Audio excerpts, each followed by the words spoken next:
I deal with so many resource guarders, hundreds and hundreds every year in my board and train programs, in my private sessions, online. And I can tell you one thing, one bit of advice that I can give you if you want to prevent resource guarding or you already have a resource guarder. One of the most valuable things I can say to you is that free resources are unclaimed resources. And that means if you just leave the food down in the bowls, that's a free resource.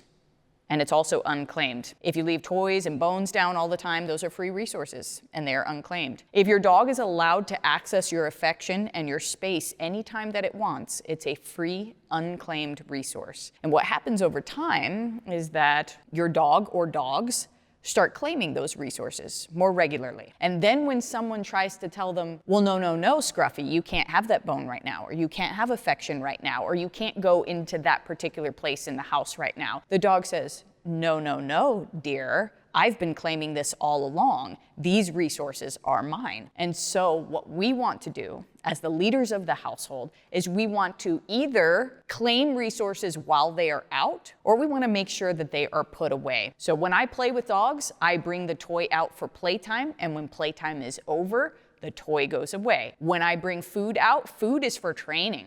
It is not for just leaving out so that dogs can fight over it. Food is for training, and when the training session is done, food goes away. Affection has its certain place in my relationship with the dogs as well. It is not free access. You cannot come take it from me anytime that you want. You cannot demand it from me whenever you want. You can come in, and if I decide that it's time, an appropriate time for affection, I will give it to you and we will share that bond, and then it will be over afterwards. The more that you claim and control resources, the less likely you are to have resource guarding, and the less likely your resource guarder is to continue resource guarding. Keep this in mind, especially if you have a multi-dog household.